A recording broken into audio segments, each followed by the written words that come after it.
si con mi proprio ojo a mi esposo entrar a un hotel con otra mujer. Alaman se me envió un mensage, tuve que trabajar toda la noche.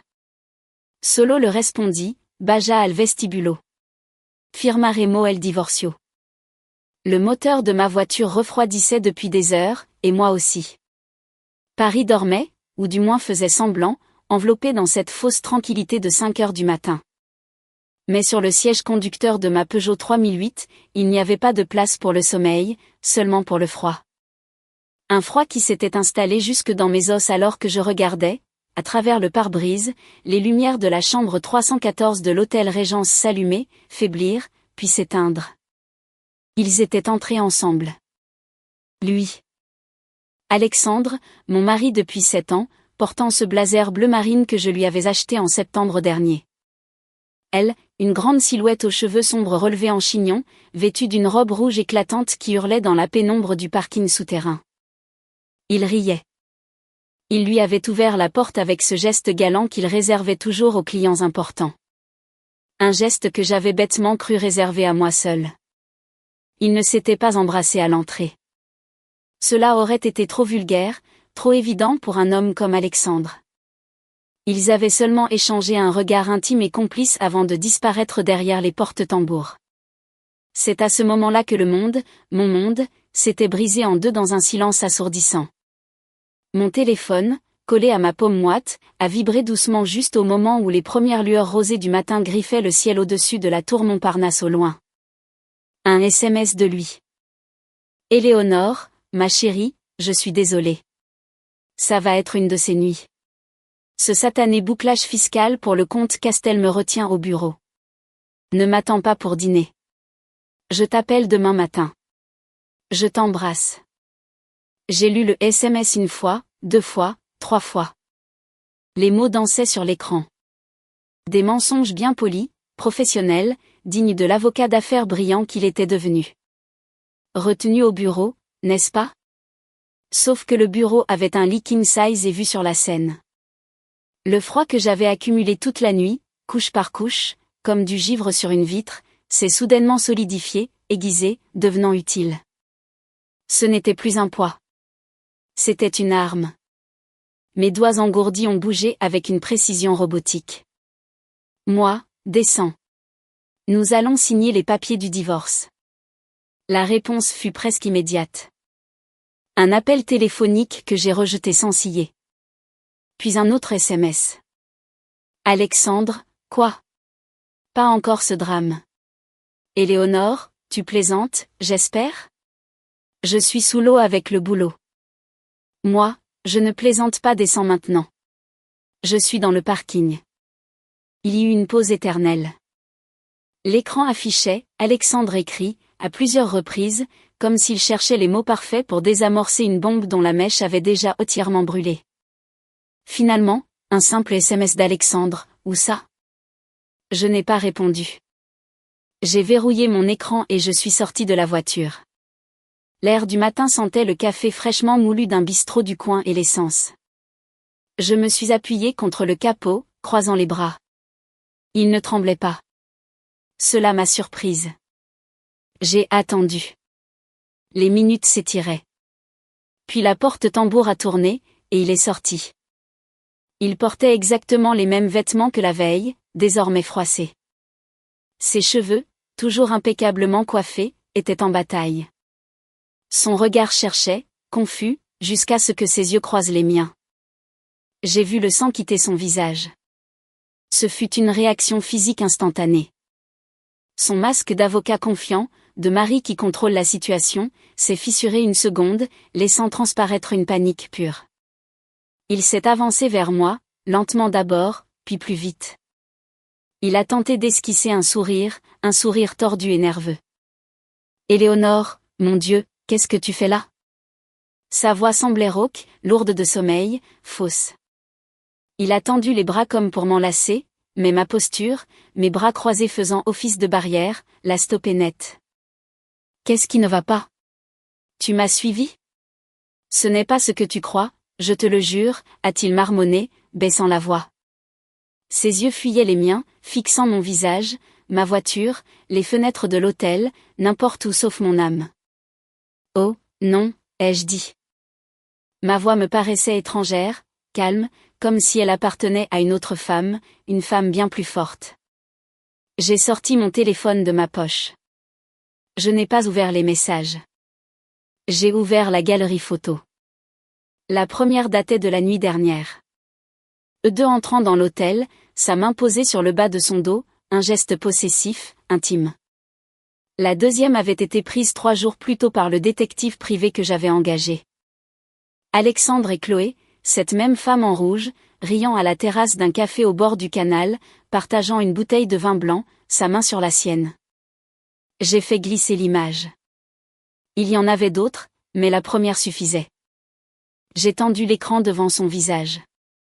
J'ai vu ses pupilles se dilater. La façon dont il a difficilement dégluti. Tout son répertoire d'excuses s'est évanoui dans l'air froid du matin. Et ce n'est pas ce que ça a l'air non plus, Alexandre? C'est une autre cliente? La fille de ton client le plus important, peut-être? Chloé Mercier, 28 ans, fraîchement recrutée au département fiscal, très dévouée à ce que j'ai cru comprendre. Éléonore, écoute-moi. Sa voix n'était plus qu'un murmure suppliant. Il a essayé de m'attraper le bras, mais j'ai retiré ma main d'un coup sec, comme si son contact me brûlait. Non, toi, écoute-moi. J'ai passé toute la nuit ici. J'ai vu la lumière de votre chambre s'éteindre. J'ai lu ton mensonge pathétique sur ton travail. J'ai arrêté de t'écouter il y a des années. C'est juste que je refusais de le voir. J'ai pris une grande inspiration. L'air me faisait mal à la poitrine. Les papiers sont prêts. Mon avocate, Maître Vasseur, oui, celle que tu m'avais recommandée pour le litige de copropriété, a tout préparé. Ta copie sera à ton cabinet à 10 heures. J'y serai à 11 heures. Avec un peu de chance, d'ici là, tu auras eu le temps de te doucher et d'inventer une meilleure excuse à raconter à ta mère pour expliquer pourquoi ton mariage a coulé. Tu ne peux pas faire ça, a-t-il explosé, sa peur se transformant en rage. Cette rage de l'homme acculé qui pensait avoir toutes les cartes en main. C'est de la folie. Pour une bêtise pareille. Ce n'est qu'une gamine. Ça ne veut rien dire. C'est une affaire de boulot. Une affaire de boulot, ai-je répété. Et pour la première fois, j'ai senti la colère, une colère pure et légitime, commencer à faire fondre la glace dans mes veines. Coucher avec la fille de ton associé principal, c'est une affaire de boulot? Utiliser notre argent, l'argent de notre avenir, pour payer son appartement et ses bijoux, c'est une affaire de boulot? S'il te plaît, Alexandre, fais-moi une faveur et ne me prends pas pour une imbécile jusqu'au bout. Ma voix, plus forte que je ne l'aurais voulu, a résonné dans le silence du parking. Un voiturier qui sortait de l'hôtel nous a jeté un regard curieux. Alexandre s'est recroquevillé, humilié. Comment es-tu au courant pour l'appartement, a-t-il demandé, désemparé, sa colère se dégonflant instantanément. Un sourire froid est apparu sur mes lèvres. C'était la première fois que je me sentais puissante depuis des mois, des années. Parce que je ne suis plus la naïve Éléonore que tu as rencontrée. Celle qui croyait que tes retards tardifs étaient dus aux embouteillages sur le périphérique. Celle qui pensait que tes voyages d'affaires à Saint-Tropez n'étaient que des parties de golf avec des clients. Cette femme-là est morte de froid sur ce siège de voiture cette nuit. Celle qui reste, ai-je dit en ouvrant la portière de la voiture, celle qui reste a fait ses devoirs. Je suis montée en voiture et j'ai claqué la portière. Il est resté là, planté, livide, échevelé, regardant la vie parfaite qu'il avait bâtie sur une montagne de mensonges s'effondrer à ses pieds. J'ai démarré le moteur, un bruit sain et décidé qui a tranché le silence tendu entre nous. J'ai baissé la vitre de quelques centimètres. Ses yeux, désormais remplis d'une peur authentique, ont croisé les miens. À 11 heures, Alexandre, au cabinet. Ne sois pas en retard. Tu sais à quel point je déteste qu'on me fasse perdre mon temps. Et avant qu'il ne puisse articuler un autre mensonge, une autre supplique, une autre tentative de manipulation, j'ai relâché le frein et je suis parti. Dans le rétroviseur, je l'ai vu de plus en plus petit, seul sous la lumière froide de l'aube parisienne, tenant toujours son téléphone. L'épreuve de sa ruine brillait inutilement sur l'écran désormais noir. Je n'ai pas pleuré. Au lieu de cela, j'ai allumé la radio. Un vieux morceau d'Indochine passait, ironiquement entraînant. J'ai monté le son et, pour la première fois de cette nuit interminable, j'ai pris une véritable inspiration. Ce n'était pas un soupir de soulagement. C'était la première inspiration brusque et douloureuse de quelqu'un qui venait de briser la surface de l'eau après avoir manqué de se noyer. La bataille, je le savais, ne faisait que commencer. Mais cette nuit-là, dans le calme étouffant de ce parking, j'avais mené la première et la plus importante des escarmouches. Je m'étais retrouvé. 3 mois plus tôt, la brise qui entrait par les baies vitrées de notre Pentouse à Neuilly-sur-Seine transportait encore un dernier soupir d'été. Mais la lumière n'était plus la même. C'était une lumière plus basse, plus dorée, qui annonçait l'automne. Moi, Éléonore, j'étais appuyée contre le montant de la porte, regardant la fin de l'après-midi teinter d'ambre les façades en briques de l'immeuble d'en face. Dans ma main, un verre de vin blanc qui avait perdu sa fraîcheur.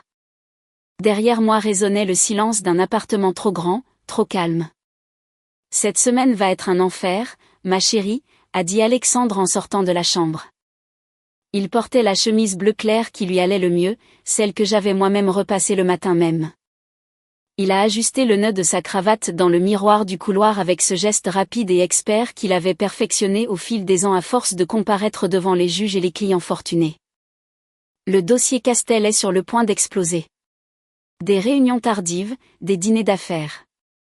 Ne m'attends pas. C'était la 3e fois qu'il le disait cette semaine, et nous n'étions que mardi. Je me suis tournée vers lui, posant ma hanche contre le rebord de la fenêtre. Encore un dîner avec le même client. Il semble que Monsieur Castel préfère notre compagnie à celle de sa femme. Alexandre a ricané. Un son creux, professionnel. C'est un gros poisson, Éléonore. Un gros poisson avec un divorce houleux et un portefeuille d'investissement qui occupe la moitié des îles Caïmans. Ces politesses font partie du jeu. Il s'est approché et m'a déposé un baiser rapide sur la joue. Son parfum boisé et cher m'a enveloppé. Depuis des mois, cette odeur ne me donnait plus les papillons d'autrefois. Désormais, elle me rappelait simplement les halls d'hôtel et les factures que je ne voyais jamais. Tu sais comment ça se passe. Je sais, ai-je dit. Et c'était vrai. Je connaissais la théorie. 7 ans de mariage avec un avocat d'affaires montant dans un prestigieux cabinet de la rue du Faubourg Saint-Honoré, ça vous enseigne la théorie. Ce que je ne savais pas, c'était pourquoi la pratique me nouait l'estomac d'un nœud de plus en plus serré chaque jour. Et ton dîner avec Sandrine, a-t-il demandé, attrapant son porte-documents en cuir, celui que ses associés lui avaient offert lorsqu'il était devenu associé. Annulé. Elle doit rester tard à la galerie pour installer la nouvelle exposition. C'est dommage. Commande-toi quelque chose de bon. Il a ouvert la porte. Je ne sais pas à quelle heure je rentrerai. Ne m'attends pas. Le silence a repris possession de l'appartement. J'ai fini mon vin blanc tiède et acide. Des dîners d'affaires. Au début, lorsqu'il était jeune collaborateur, c'était des pizzas froides au bureau. Puis c'était devenu des brasseries chics du centre-ville. Ces derniers temps, cela s'était transformé en événements informels et en réunions aux horaires flous. J'avais été compréhensive, et même fière. Mon mari, le brillant Alexandre Bertrand, gravissant les échelons du succès avec d'une détermination sans faille. Jusqu'au jour où, regardant cette échelle d'en bas, j'avais réalisé que je ne grimpais plus à ses côtés. J'avais été laissée sur un palier, tenant le manteau dont il s'était débarrassé pour monter plus vite. Une semaine plus tard, c'était le mariage de ma petite sœur, Claire. Une magnifique célébration dans un domaine viticole restauré dans la vallée de la Loire. Des vignes dorées, de longues tables, des rires et le tintement des verres. Alexandre était impeccable, comme toujours. Le costume parfait, dansant avec ma mère, faisant les bonnes blagues à mes oncles. Le mari idéal. Mais moi, qui avais appris à décoder les moindres micro-expressions de son visage en 7 ans, je voyais la tension derrière son sourire. Je voyais comment son regard s'échappait toutes les quelques minutes. Comment il consultait discrètement mais constamment sa montre. Ta moitié semble bien pressée, a murmuré Sandrine, ma sœur aînée, s'approchant de moi avec 2 flûtes de champagne. Son regard était aussi affûté qu'un scalpel. Elle suivit la direction du mien. Alexandre était de l'autre côté de la terrasse, discutant avec mon père, mais sa posture était rigide, distante. Le dossier Castel, ai-je répondu automatiquement. C'était la carte maîtresse, l'excuse universelle. Sandrine a bu une gorgée de son champagne. Ce dossier doit avoir plus de tentacules qu'une pieuvre. Il l'accapare depuis le printemps. Elle m'a regardé de biais. Est-ce que tout va bien entre vous? Bien sûr. Pourquoi ça n'irait pas? Je ne sais pas. Parce qu'il a l'air plus intéressé par son téléphone que par la robe de ta sœur. Et parce que tu affiches un sourire figé qui me rappelle celui de maman le jour où le chien a mangé le chapelet de grand-mère. Avant que je ne puisse répondre, Alexandre s'est approché. Ma chérie, je suis tellement désolé, a-t-il dit, posant une main sur mon épaule. Son contact a provoqué un frisson involontaire le long de ma colonne vertébrale. Je dois y aller. Castel doit signer des documents ce soir. C'est de la folie, mais ça fait partie du jeu. Je sais, ça fait partie du jeu, ai-je terminé pour lui avec une douceur qui m'a surprise moi-même. Il a scié, légèrement décontenancé. Exactement. Je suis désolée. Il a embrassé ma joue. Fais un bisou à Claire pour moi. Le prochain dîner est pour moi. Et juste comme ça, au milieu du mariage de ma sœur, il s'est volatilisé. Je l'ai regardé s'éloigner entre les tables, saluant de la main, son autre main sortant déjà son téléphone de sa poche. Plus tard, bien après minuit, Sandrine m'a raccompagnée. Alexandre avait pris sa propre voiture. Quand je suis entrée dans le garage de notre immeuble, sa DS7 noire brillait sous les néons. Je me suis approchée sans trop savoir pourquoi. Peut-être pour sentir la chaleur résiduelle du moteur.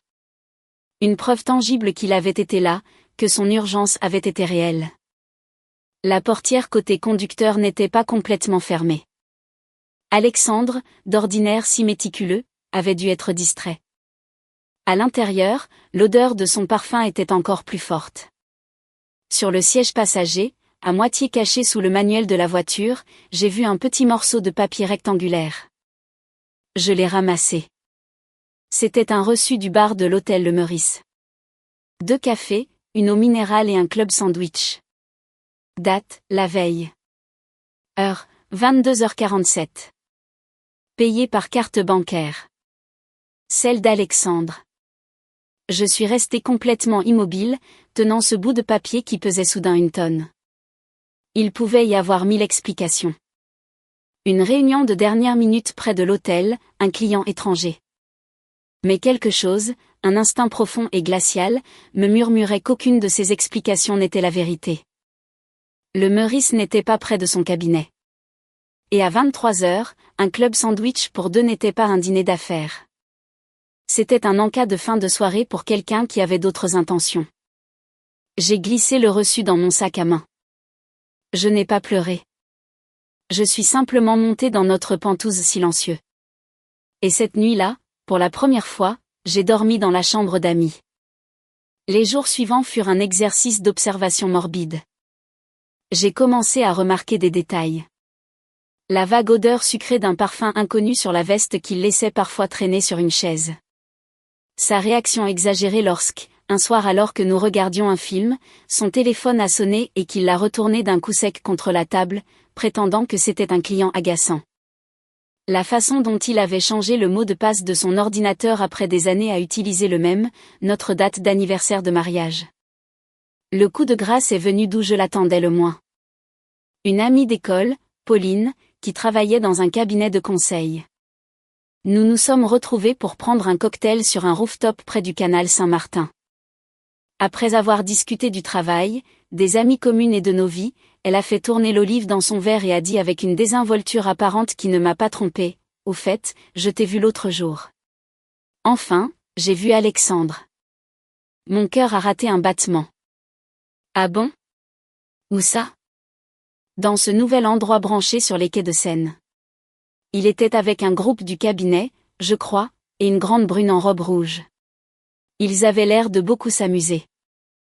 Elle m'a regardé, et dans ses yeux, j'ai vu la même inquiétude que Sandrine avait montrée au mariage. Je ne sais pas. Ils avaient l'air très proches.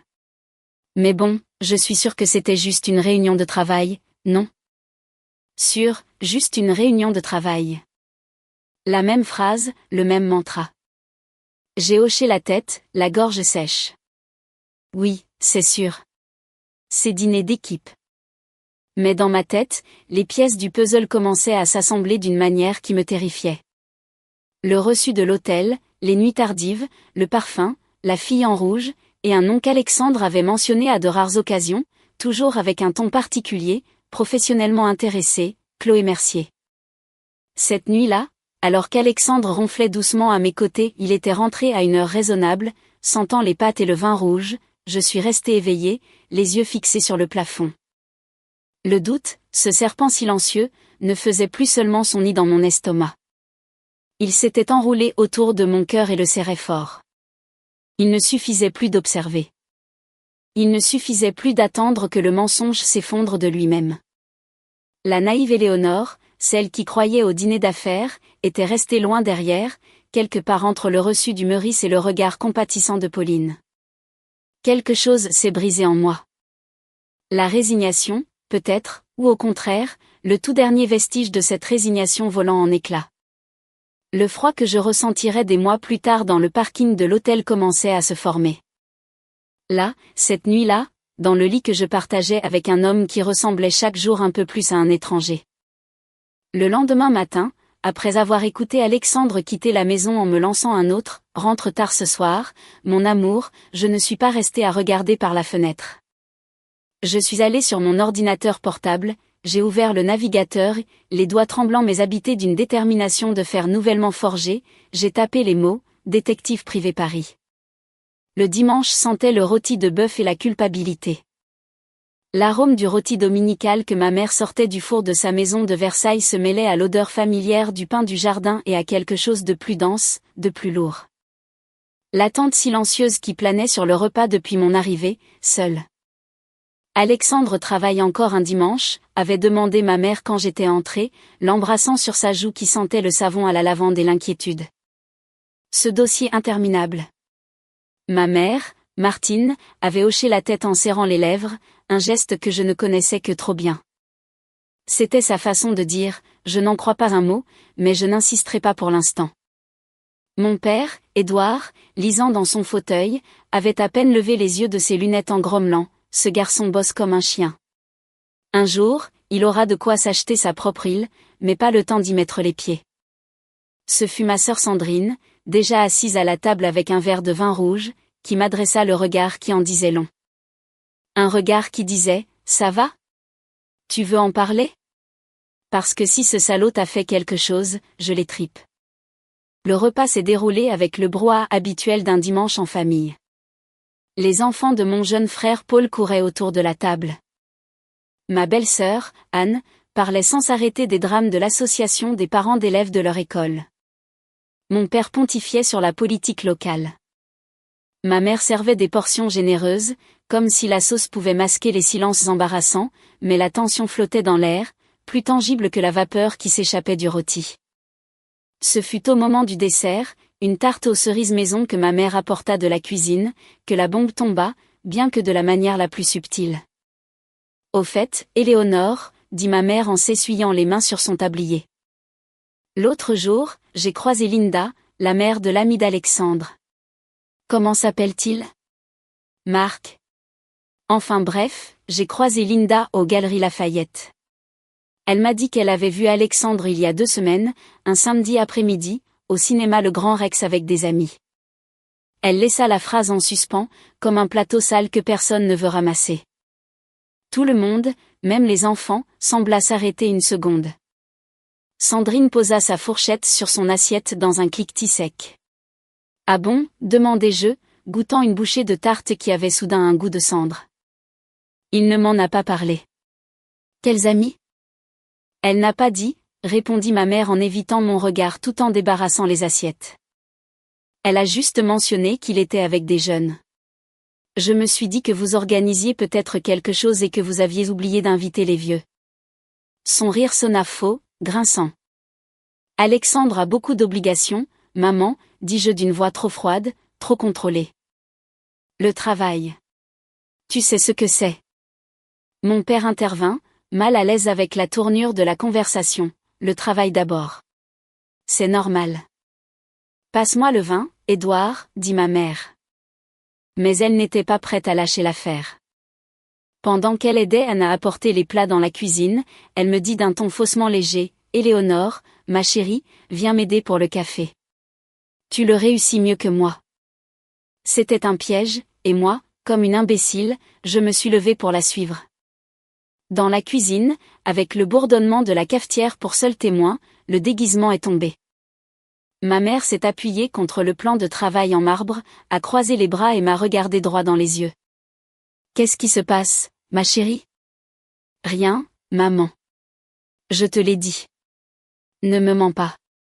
On dirait que tu assistes à un enterrement depuis des semaines, et aujourd'hui tu es encore venue seule. Est-ce que c'est à cause de cette fille, Chloé, dont Sandrine m'a parlé ? Je maudis mentalement ma sœur, même si je savais que ses intentions étaient bonnes. Sandrine ferait mieux de se mêler de ses affaires. Sandrine se mêle de tes affaires parce qu'à quoi sert une sœur sinon ? Et je suis ta mère. Maintenant, dis-moi qui est cette femme. L'épuisement, la rage contenue, le soupçon qui me rongeait de l'intérieur depuis des semaines. Tout éclata dans un murmure féroce. C'est la fille d'Henri Mercier, l'associé principal d'Alexandre. La dernière recrue de son cabinet. Elle a 28 ans et, apparemment, elle aime le cinéma d'auteur et les hôtels de luxe. Le visage de ma mère se décomposa. Elle n'avait pas l'air surprise, mais résignée, comme si elle avait attendu cette nouvelle, la redoutant tout en sachant qu'elle finirait par arriver. « Oh, Éléonore » chuchota-t-elle. Et soudain, elle parut porter tout le poids de ses 65 ans. Ces hommes. Toujours les mêmes. Non, maman. Tous les hommes ne sont pas les mêmes. Et ce n'est pas juste un truc d'homme. C'est mon mari qui me ment, qui sort avec une autre, qui me ridiculise. Es-tu sûre ? Demanda-t-elle, avec un reste pathétique d'espoir dans la voix. Ça pourrait être un malentendu. Parfois, les jeunes femmes sont très amicales, et les hommes se font des idées. Je ne suis pas stupide, tranchai-je, et ma voix monta, faisant sursauter Anne qui entrait avec d'autres assiettes et qui fit rapidement marche arrière. J'ai des preuves. Enfin, presque. Je m'en assure. Ma mère fit un pas en avant, posant ses mains ridées sur les miennes, qui agrippaient le bord du comptoir comme une bouée de sauvetage. Écoute-moi, ma chérie. Même si c'était vrai, ce sont des choses qui arrivent. Elles arrivent plus souvent que tu ne le penses. Ton père. Elle s'interrompit, déglutissant péniblement. Enfin, ça n'a pas d'importance aujourd'hui. Ce qui compte, c'est la famille, ce que vous avez construit. 7 ans, Éléonore. Un magnifique Penthouse, une vie enviable. Est-ce que tu vas tout jeter en l'air pour une simple passade ? Je la regardai, incrédule. Non pas à cause de ce qu'elle disait, mais à cause de la douleur profonde et ancienne qui émergeait dans ses yeux. Soudain, beaucoup de choses de mon enfance prenaient un sens amer. Les disputes étouffées, les absences soudaines de mon père, la tristesse qui enveloppait parfois ma mère comme un châle. « Papa » demandai-je, même si je connaissais déjà la réponse. Elle détourna le regard. C'était il y a longtemps. Une secrétaire. Une bêtise. Mais j'ai enduré. Pour vous, les enfants, pour cette maison, pour la famille. Et regarde, nous sommes encore ensemble. Ton père est un homme bien. Au bout du compte, ils ont tous leurs faiblesses. J'ai ressenti une vague de nausée. Non pas de dégoût, mais de panique. Était-ce là mon avenir ? Endurer, baisser la tête, devenir cette femme forte mais brisée qui me regardait avec des yeux suppliants ? Je ne suis pas toi, maman, dis-je d'une voix qui tremblait mais ne se brisa pas. Je ne vais pas endurer. Je ne vais pas faire comme s'il ne se passait rien pendant que mon mari couche avec une autre. Je ne vais pas sauver les apparences pour que les voisins ne parlent pas. C'est ta vie que tu vas détruire. Sa voix craqua elle aussi, mais de colère. Sais-tu ce que c'est que d'être une femme divorcée à ton âge? Retourner vivre chez ses parents, les regards de pitié, les finances en pagaille. Et si tu veux des enfants, l'horloge tourne. Chaque mot était un couteau, mais au lieu de m'affaiblir, chaque lame m'aiguisait. Je préfère la pitié des autres au mépris de moi-même, dis-je en dégageant mes mains des siennes. Et je ne retourne pas vivre ici. J'ai ma carrière. J'ai mes économies. J'ai Sandrine. Sandrine, s'exclama ma mère, comme si le nom de ma sœur était une insulte. C'est ça. Ta sœur, la féministe, celle qui vit avec sa compagne et peint des tableaux que personne n'achète. C'est elle qui va te donner des conseils de mariage? Évidemment, une femme qui n'a même pas été capable de garder un homme à ses côtés. La porte de la cuisine s'ouvrit brusquement. Sandrine se tenait là, les poings serrés, les yeux étincelants de fureur. Elle avait tout entendu. Une femme n'a pas à garder un homme à ses côtés, maman, comme s'il s'agissait d'un chien ou d'une plante verte, dit-elle avec un calme plus terrifiant que n'importe quel cri. Et pour ton information, Émilie et moi sommes ensemble depuis 12 ans, soit plus longtemps que beaucoup de mariages que nous connaissons. Et nous ne nous trompons pas. Ce qui semble être plus qu'on ne peut en dire pour ce foyer. Ma mère pâlit. Ne parle pas sur ce ton. C'est ma maison, Éléonore est ta sœur et elle souffre. Et au lieu de la soutenir, tu lui dis de se taire et de subir comme toi tu l'as fait. Eh bien non, elle n'est pas toi. Elle a plus de courage. Le bruit d'une assiette se fracassant sur le sol de la salle à manger nous fit sursauter toutes les trois. C'était mon père. Il avait passé la tête par la porte de la cuisine, et sur son visage, d'ordinaire si serein, se mêlait la honte et une rage contenue. Vous parlez toutes de choses qui ne vous regardent pas, hurla-t-il à ma mère. Laisse-la tranquille, Martine. Éléonore est adulte. Laisse-la faire ce qu'elle doit faire. Et qu'est-ce que tu en sais, toi, répliqua ma mère, se retournant contre lui avec une fureur qu'elle devait accumuler depuis des décennies. Toi qui n'as jamais été là. Toi qui... Assez. Ma voix trancha l'air comme du verre brisé. Tout le monde se tut et me regarda. J'ai pris une profonde inspiration, remplissant mes poumons d'un air lourd de ressentiments familiaux, de vieux secrets et de mensonges hérités. Assez, répétai-je. Maman, je t'aime, mais je ne vais pas vivre ma vie comme tu as vécu la tienne. Papa, je n'ai pas de mots pour toi en ce moment. Sandrine, merci. J'ai attrapé mon sac. Mes mains tremblaient, mais ma voix était ferme. Je m'en vais, et je n'en parlerai plus avec vous tant que je n'aurai pas décidé comment et quand. Alexandre et moi avons des choses à régler. Et nous allons les régler. Sans conseil de famille, sans avis non sollicité et sans rôti pour masquer les problèmes. Je me suis dirigée vers la porte. Personne n'essaya de m'arrêter. Sur le seuil, je me suis retournée. Ma mère pleurait en silence. Mon père regardait le sol, vaincu.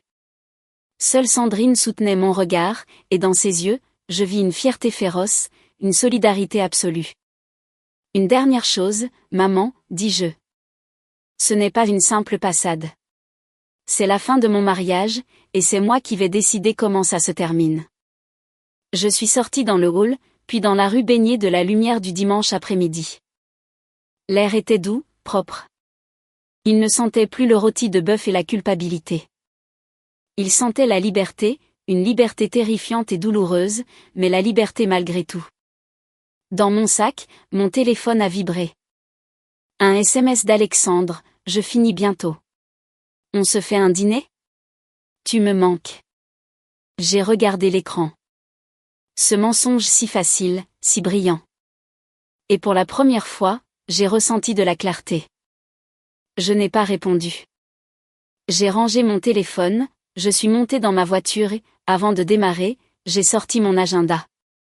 J'ai cherché le numéro que j'avais noté quelques jours plus tôt après mes recherches sur Internet, le numéro du détective privé recommandé par un ami de la faculté de droit, spécialisé dans les divorces difficiles. J'ai regardé le nom, Michel Roussel. Enquête discrète. Sans laisser de place au doute ni au fantôme de la résignation de ma mère pour me dissuader, j'ai composé le numéro. Ça a sonné 2 fois avant qu'une voix grave et professionnelle ne réponde. Roussel. Bonjour, dis-je, ma voix résonnant étrangement sereine dans le calme de ma voiture. Ici Éléonore Bertrand. J'ai besoin de vos services. Le bureau de Michel Roussel sentait le café bon marché et la vapeur de cigarettes électroniques parfumées à la vanille. Il ne se trouvait pas dans le quartier le plus glamour de Paris, mais dans un immeuble des années 70 à Boulogne-Billancourt. La salle d'attente était petite, avec une table en formica et de vieux magazines automobiles. Rien à voir avec les bureaux de verre et d'acier impeccables du cabinet d'Alexandre. Madame Bertrand, vous pouvez entrer, dit la secrétaire, une femme d'âge mûr avec des lunettes de lecture suspendues à une chaîne. Michel Roussel ne ressemblait en rien à un détective de cinéma. C'était un homme d'une 50aine d'années, aux cheveux clairsemés et doté d'une légère brioche qui tendait les boutons de sa chemise à carreaux. Une veste en velours côtelé marron était drapée sur le dossier de sa chaise. Sa poignée de main fut ferme et sèche. « Asseyez-vous, je vous en prie. » Il désigna le siège en face de son bureau, encombré de dossiers et d'un ordinateur portable d'un autre âge. Au téléphone, vous m'avez dit qu'il s'agissait d'une affaire de surveillance conjugale. Oui. J'ai hoché la tête, posant mon sac sur mes genoux comme un bouclier. Maintenant que j'étais là, dans cet endroit qui confirmait que mon mariage nécessitait un espion, la réalité me frappait de plein fouet. J'ai dégluti avec difficulté. Je pense que mon mari m'est infidèle. J'ai besoin de preuves. Roussel hocha la tête sans manifester de surprise ni de jugement. Son expression était professionnelle, neutre. Il ouvrit un carnet. Je comprends. C'est une situation difficile. Dites-moi, qu'est-ce qui éveille vos soupçons? Et c'est ainsi que, d'une voix qui commença par trembler avant de s'affermir au fil de mes paroles, je lui racontai tout. Les dîners d'affaires interminables, le reçu du Meurice, le parfum étranger, la fille en rouge, le nom, Chloé Mercier, la fille de l'associé principal. Roussel prit des notes d'une écriture rapide et minuscule. Avez-vous une photo de votre mari et de mademoiselle Mercier? Je lui tendis mon téléphone. J'avais une photo récente d'Alexandre prise lors d'un dîner de famille. Pour Chloé, je n'avais trouvé qu'une photo de profil LinkedIn que j'avais capturée. C'était un portrait professionnel, une brune attrayante avec un sourire confiant, presque provocateur. Roussel l'étudia. Je la connais, ou plutôt j'en ai entendu parler. Son père, Henri Mercier, est un poids lourd. Il a des intérêts partout à Paris. Il me regarda. Cela pourrait compliquer les choses. Les personnes influentes ont tendance à être prudentes. Je ne veux pas d'ennui. Je veux juste la vérité. La vérité a un prix, Madame Bertrand. Et parfois, ce prix n'est pas seulement financier. Il posa son stylo. Voici mes tarifs. Il fit glisser une brochure imprimée vers moi. Surveillance de base, rapports hebdomadaires, preuves photographiques ou vidéos si possible et légales. Tout est strictement confidentiel. Vous signez un accord de confidentialité, je vous fournis des résultats. Si nous parlons de pirater des ordinateurs ou des téléphones, c'est un autre service. Plus cher et comportant des risques juridiques. Je ne le recommande pas comme première étape. J'ai lu les chiffres. Ils étaient élevés, mais pas prohibitifs. Je pouvais me le permettre avec mes économies, avec la part du compte joint que je gérais. L'argent que j'avais pensé utiliser pour rénover la cuisine allait maintenant servir à dynamiter les fondations de mon mariage. Très bien, juste de la surveillance pour l'instant. J'ai signé les documents qu'il faisait glisser sur le bureau avec une écriture que j'espérais régulière. Je veux savoir où il va, avec qui il est, combien de temps il passe avec elle, tout. Vous aurez votre premier rapport d'ici 48 heures. Il se leva, signalant la fin du rendez-vous. Un conseil, Madame Bertrand. Tant que l'enquête est en cours, agissez tout à fait normalement. Pas de questions, pas de fouilles, pas d'éclat de voix. Soyez froide. Soyez intelligente. Les gens qui ont quelque chose à cacher deviennent négligents lorsqu'ils pensent que personne ne les regarde. Je suis sortie de là en me sentant à la fois sale et puissante. J'avais franchi un cap. Je n'étais plus seulement l'épouse soupçonneuse. J'étais la cliente qui payait pour obtenir la vérité. Les 2 semaines suivantes furent un exercice d'acteur permanent. Je souriais à Alexandre le matin. Je l'interrogeais sur sa journée, sur le dossier Castel. Je hochais la tête lorsqu'il me servait ses mensonges de plus en plus élaborés. Un dîner avec des clients japonais chez Guy Savoy, un week-end de cohésion d'équipe à Deauville. Je notais mentalement chaque détail, chaque contradiction, puis je les comparais avec les rapports concis et dévastateurs qui commençaient à arriver sur un compte email sécurisé que j'avais créé uniquement pour ce sujet. Sujet, Alexandre Bertrand. Jour 1, jeudi. Sors du cabinet d'avocat à 19h45. Prends un taxi pour le restaurant Apicius, y retrouve mademoiselle Chloé Mercier, 28 ans, pièce d'identité jointe, à 20h15. Le dîner dure environ 2 heures. Comportement observé, proximité physique fréquente, rire, maintenu à table. Sortent ensemble à 22h30. Prennent un taxi en direction du nord, vers la plaine Monceau. Descendent rue de Prony. Entrent dans un immeuble résidentiel. Le sujet sort seul à minuit 47. Prend un taxi pour sa résidence principale. 12 photographies jointes. Les images étaient granuleuses, prises de loin au téléobjectif, mais indubitables. Alexandre souriant, se penchant vers elle dans un geste intime qu'il n'avait pas eu avec moi depuis des années. Elle riant, lui touchant le bras. L'adresse de la rue de Prony. Une recherche rapide sur Internet confirma qu'il s'agissait d'un immeuble locatif de luxe. Leur nid d'amour, ou peut-être l'appartement dont il payait le loyer. Le deuxième rapport fut encore plus accablant. Jour 6, mardi. Le sujet sort du travail à 18h, conduit son véhicule personnel, une DS7, jusqu'au parking souterrain du Palais des Congrès. Mademoiselle Mercier monte à bord. Reste à l'intérieur pendant 25 minutes. Par la suite, se dirige vers l'hôtel Régence. Entre séparément, à 5 minutes d'intervalle. Le sujet sort seul à 22h15.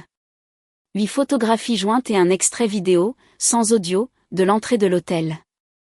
La courte vidéo tremblotante fut le coup le plus dur.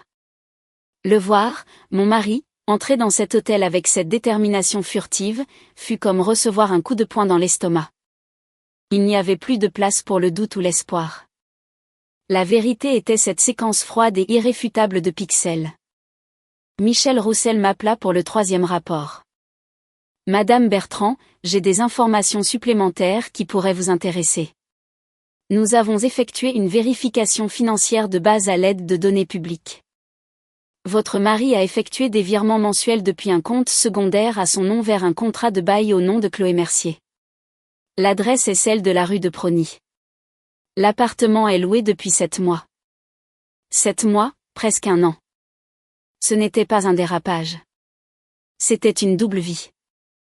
Il y a également des relevés d'achats effectués avec sa carte de crédit d'entreprise dans des bijouteries et des boutiques de luxe qui, au vu des montants et de la fréquence, ne semblent pas vous être destinés, poursuivit sa voix neutre à l'autre bout du fil. Souhaitez-vous que nous creusions davantage ? Nous pouvons essayer d'accéder à des relevés bancaires plus détaillés, mais j'aurai besoin de votre autorisation écrite, et cela comporte plus de risques juridiques. Non, dis-je, ma voix résonnant étrangement sereine, comme si elle venait de très loin. C'est suffisant. Amplement suffisant. Envoyez-moi tout ce que vous avez, s'il vous plaît. Et préparez la facture finale. J'ai raccroché. Je n'avais besoin de rien d'autre. J'avais les pièces du puzzle, un puzzle laid et vulgaire qui dessinait le portrait d'un mariage pourri. L'après-midi même, sachant qu'Alexandre serait en réunion tardive, j'ai passé 2 appels téléphoniques. Le premier fut pour le cabinet de maître Olivia Vasseur, avocate en droit de la famille. Le même requin qu'Alexandre m'avait chaleureusement recommandé l'année précédente lorsque j'avais eu des soucis de copropriété. L'ironie était si acide que je pouvais presque la goûter. Olivia, c'est Éléonore Bertrand. J'ai besoin de vous voir. C'est urgent, et cela concerne Alexandre. Il y eut un bref silence à l'autre bout du fil. Puis la voix directe et professionnelle de l'avocate, passez demain dès la première heure, à 8 heures.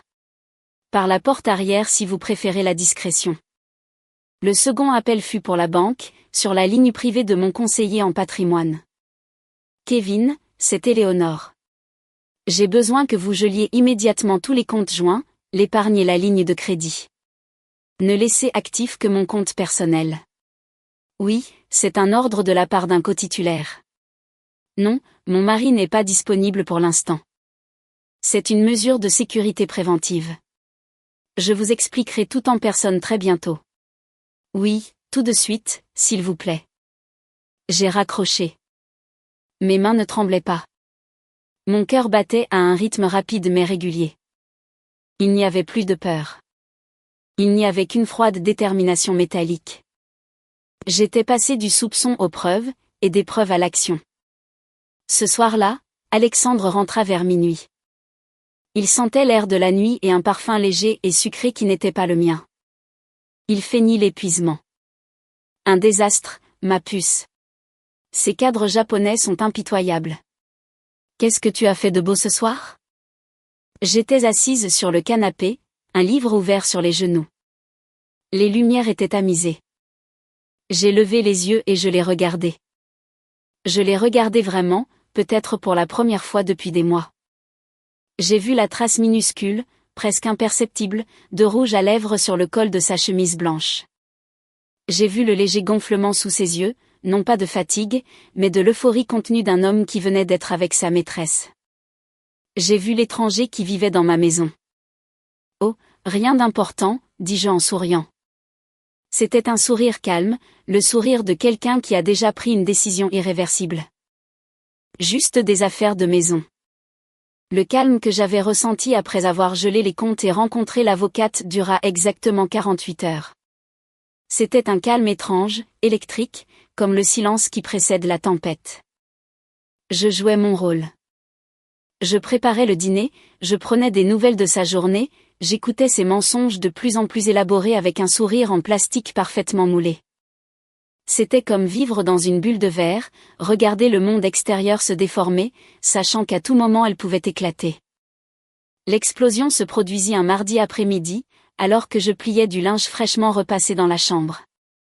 Mon téléphone posé sur le lit vibra, affichant un numéro que je ne connaissais pas. Un indicatif de Genève. Un frisson instinctif me parcourut l'échine avant même que je ne fasse glisser mon doigt pour décrocher.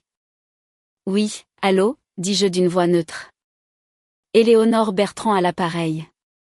La voix à l'autre bout était féminine, jeune, sûre d'elle, avec ce ton éduqué que l'on acquiert dans les écoles privées coûteuses et que l'on peaufine à l'étranger. C'est Chloé Mercier. L'air quitta mes poumons d'un coup. J'ai regardé autour de moi comme si la pièce, notre chambre, pouvait m'offrir un refuge. Elle ne le pouvait pas. Il n'y avait que des piles de chemises d'Alexandre, ses pantalons soigneusement pliés, la montre que je lui avais achetée pour notre dernier anniversaire posée sur la table de chevet. Toute une vie emballée dans des routines domestiques qui semblaient soudain grotesques. Chloé Mercier, répétai-je, surprise par mon propre calme. Le froid que j'avais cultivé comme une arme s'activa instantanément. La fille d'Henri Mercier, la nouvelle recrue du cabinet de mon mari. Il y eut une brève pause, comme si elle ne s'était pas attendue à ce que je l'identifie si rapidement. Exactement. C'est au sujet d'Alexandre, dit-elle rapidement avant que je ne puisse raccrocher. Et de nous. Voilà. Le mot, nous, un mot minuscule contenant tout un univers de trahison. Je m'en suis saisi comme on saisit un couteau par la lame, sentant le tranchant me couper. Nous, demandai-je, laissant poindre un filet de glace dans ma voix. Toi et Alexandre formaient un « nous » ? Comme c'est touchant. Ça doit être compliqué avec lui vivant ici. Et toi ? Eh bien, où vis-tu exactement ? Dans l'appartement de la rue de Prony, celui qu'il paye, c'est ça ? Le silence sur la ligne fut absolu.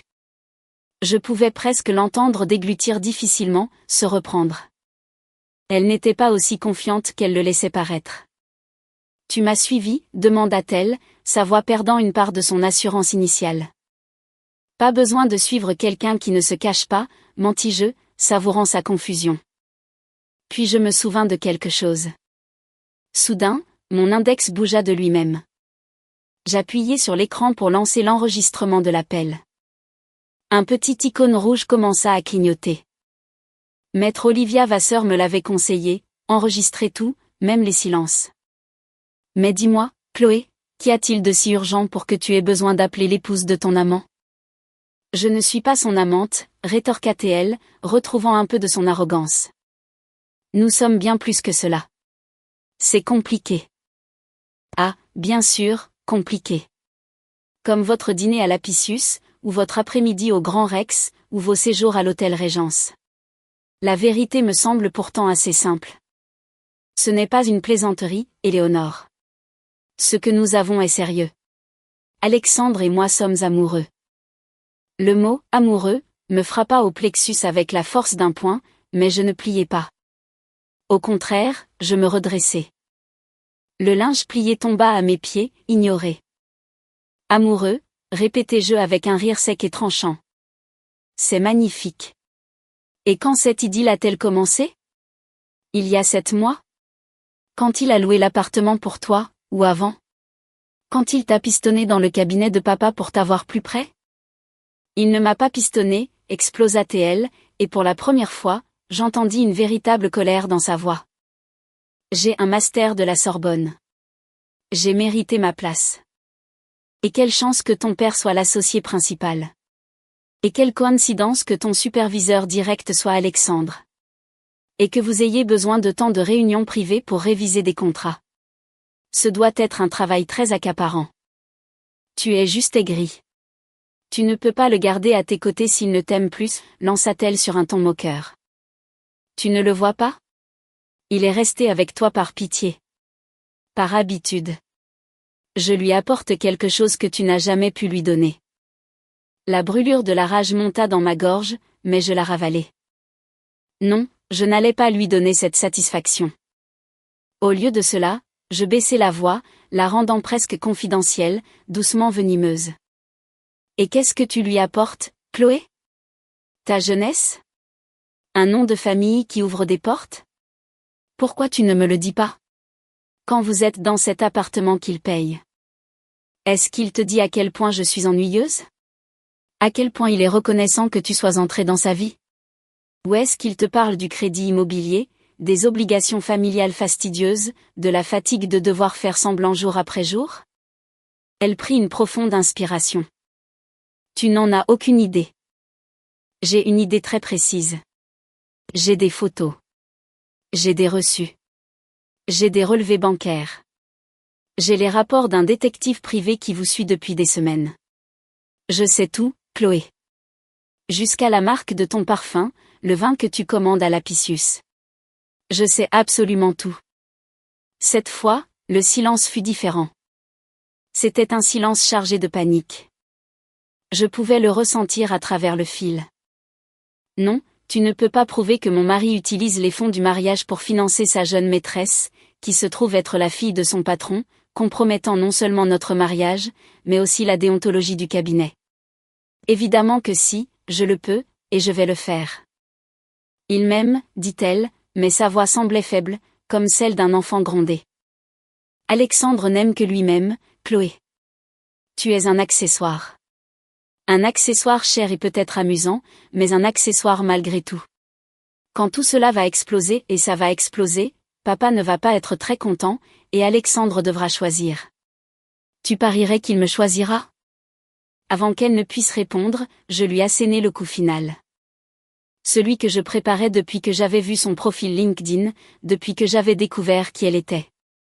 Au fait, savais-tu que ce week-end, d'après son calendrier partagé, Alexandre et moi devions partir à Venise pour fêter notre anniversaire de mariage?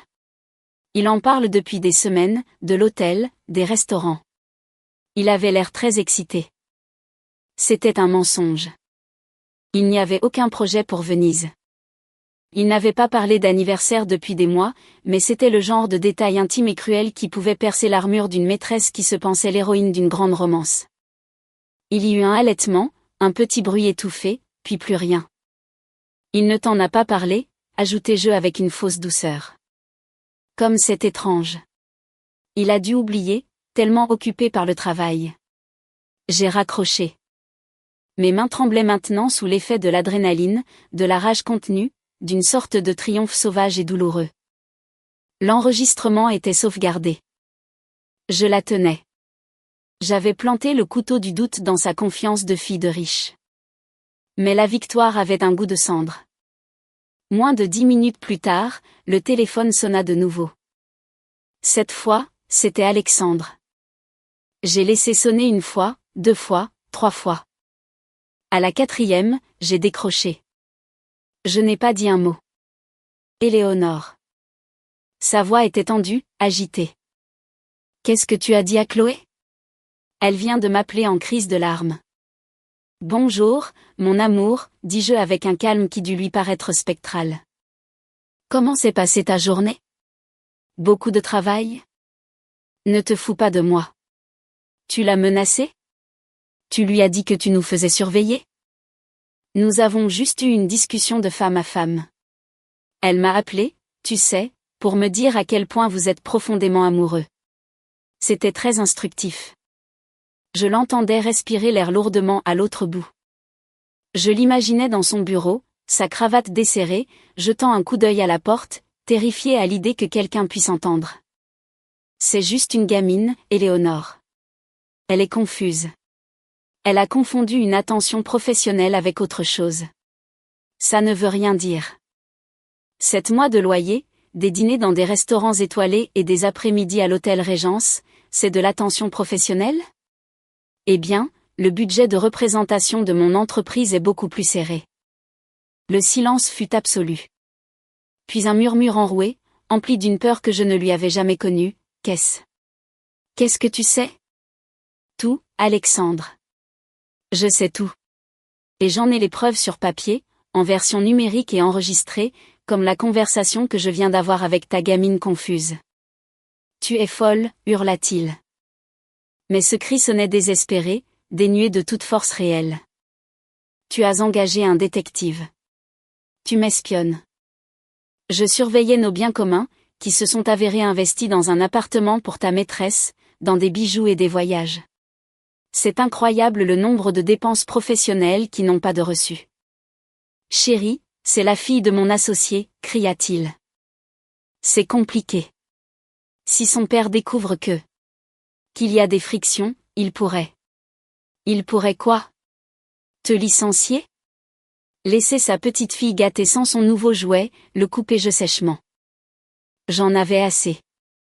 Écoute-moi bien. J'ai gelé tous nos comptes joints. J'ai engagé maître Olivia Vasseur. Les papiers du divorce sont en train d'être rédigés en ce moment même. Et si tu ne signes pas un divorce par consentement mutuel sans contestation en acceptant le partage des biens qu'elle propose, tout ce que j'ai, y compris cet enregistrement où Chloé admet votre liaison, finira non seulement au tribunal, mais aussi dans la boîte mail d'Henri Mercier. À l'ordre des avocats, chez ta mère et dans les pages du Figaro s'il le faut. Non, non, tu ne peux pas faire ça. Sa voix n'était plus qu'un fil, une supplique. Évidemment que je le peux, et je le ferai, à moins que tu ne fasses exactement ce que je te dis. Pour commencer, tu rentres tout de suite et nous allons avoir une vraie discussion, sans mensonge, sans larmes de crocodile, parce que mes larmes pour toi ont séché il y a des mois. J'ai raccroché. J'ai éteint mon téléphone. J'ai glissé le long du mur jusqu'à m'asseoir par terre, au milieu des piles de linge plié.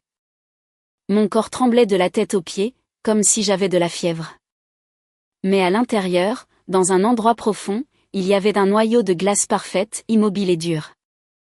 J'avais prononcé les mots, divorce, avocate, preuve. Il n'y avait plus de retour en arrière possible. La guerre était déclarée. Et je venais de remporter la première bataille décisive. Je lui avais retiré l'initiative. Je l'avais dépouillé de tout contrôle. Désormais, il était sur la défensive, effrayé. Et un homme effrayé, je le savais très bien, est un homme dangereux. Mais c'est aussi un homme qui commet des erreurs. J'ai attendu, assise sur le sol de notre chambre, entourée des décombres de la vie que j'avais bâtie et que j'étais sur le point de démolir. J'ai attendu que mon mari arrive pour faire face à l'homme avec qui j'avais partagé 7 ans de ma vie, et que, en cet instant plus que jamais, je ne connaissais pas du tout. Le cabinet d'avocats Mercier, Davis et Associés occupait 2 étages complets d'un gratte-ciel moderne du boulevard Haussmann, offrant une vue spectaculaire sur Paris. Cela m'avait toujours semblé ironique. Tant d'argent, tant de prestige consacré à résoudre les problèmes des autres pendant que les nôtres pourrissaient de l'intérieur. Aujourd'hui, en franchissant les immenses portes vitrées, cette ironie avait un goût de bile. La réceptionniste, une jeune femme élégamment vêtue, me sourit professionnellement. « Bonjour. Vous avez rendez-vous ? » « Je viens voir mon mari, Alexandre Bertrand, » dis-je sans m'arrêter. Mes talons claquaient avec d'une détermination de fer sur le marbre poli du hall d'entrée. Je portais un tailleur pantalon gris perle, simple mais impeccable, mes cheveux tirés en un chignon sévère. Je n'étais pas l'épouse blessée et échevelée. J'étais une négociatrice entrant dans une salle de conseil. Maître Olivia Vasseur m'avait dit, « Votre apparence est votre première déclaration. Laissez-la projeter le pouvoir, pas la douleur. » Madame Bertrand, attendez. Vous ne pouvez pas entrer ainsi. La réceptionniste se leva, alarmée. Mais j'avais déjà atteint les lourdes portes en chêne qui menaient au bureau des avocats.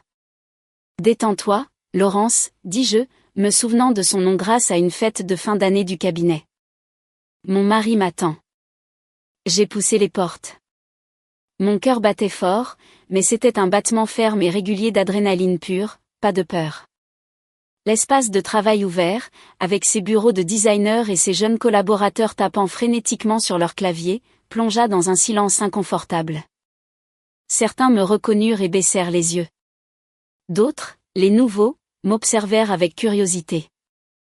Le bureau d'Alexandre se trouvait au bout du couloir, son nom gravé sur une plaque de laiton. Sa secrétaire, Laure, une femme d'une 50aine d'années qui m'avait toujours semblé gentille, pâlit en me voyant. « Éléonore, ma chérie. Alexandre est. Je sais qu'il est seul. » Je viens de lui parler, l'interrompis-je avec un sourire qui n'atteignait pas mes yeux. « Laure, cela ne vous regarde pas. S'il vous plaît, ne vous mettez pas au milieu de tout ça. » La compassion et le conflit se disputèrent sur son visage. Elle hocha lentement la tête et détourna le regard. J'appréciai son silence. J'ai ouvert la porte du bureau sans frapper. Alexandre se tenant près de la fenêtre, le dos tourné, fixait le chaos des rues parisiennes. En m'entendant, il se retourna brusquement. Il avait l'air détruit. Il portait la même chemise froissée de la veille dans le parking de l'hôtel, sa cravate dénouée. Il avait de profondes cernes sous les yeux. Son visage était un mélange de colère, de panique et d'une ombre de ce qui aurait pu être du remords. « Qu'est-ce que tu fous là » siffla-t-il, baissant la voix mais ne parvenant pas à masquer le tremblement qui l'habitait. « Tu essaies de me ruiner ? » « Tu as fait ça très bien tout seul, » dis-je en refermant la porte derrière moi dans un léger clic final. J'ai sorti une épaisse enveloppe Kraft de mon sac en cuir et l'ai déposée sur son bureau en chêne immaculé. Les papiers du divorce, la proposition d'accord de règlement, tout est là-dedans, signé de ma main. À ton tour. Il fixa l'enveloppe comme si elle contenait un serpent venimeux. Puis il jeta un coup d'œil à la porte, imaginant les oreilles indiscrètes de l'autre côté. Éléonore, pour l'amour de Dieu, nous pouvons en parler à la maison. Ce n'est pas l'endroit. C'est l'endroit parfait, dis-je, balayant du regard les étagères remplies de codes juridiques, ses diplômes encadrés et l'emplacement où se trouvait autrefois notre photo de mariage, dont je venais de remarquer la disparition. C'est ici que tu as construit ton mensonge, que tu as utilisé ton pouvoir, ton influence pour financer ta double vie. Il me semble juste que tout s'effondre ici. Il s'approcha, posant ses mains sur le bureau, se penchant vers moi. Il tenta de se donner un air intimidant, mais il ne parut que désespéré. « Écoute-moi, Éléonore. Ce n'est pas ce que tu crois. Chloé est instable. Elle a fait une fixation sur moi. J'ai essayé de rompre, mais elle a menacé d'aller voir son père pour lui dire que je la harcelais. Elle pouvait détruire ma carrière, Éléonore. J'étais piégée. » Un rire amer et bref m'échappa. « Sérieusement ? C'est la nouvelle version ? Parce qu'il y a 2 jours dans le parking, tu m'as dit que c'était une affaire de boulot. Et hier soir, c'était une gamine confuse. Maintenant, c'est une psychopathe qui te fait chanter. Comme c'est pratique, Alexandre. Toujours la victime. Jamais le salaud qui couche avec la fille de son patron. Je ne te permettrai pas de. Tais-toi, tranché-je, et ma voix, froide et acérée comme du verre, résonna dans la pièce. Il recula, sous le choc. Tu ne me permets rien. Plus depuis que je t'ai vu entrer dans cet hôtel. C'est moi qui parle maintenant. Tu as deux options. Soit tu signes ces papiers, tu acceptes le partage des biens proposés par mon avocate, qui est d'ailleurs très généreux compte tenu du fait que nous pourrions aller au pénal pour abus de biens sociaux, et cela se termine de manière civilisée. Soit tu m'obliges à rendre publiques toutes les informations que j'ai. Et je ne parle pas seulement devant le juge.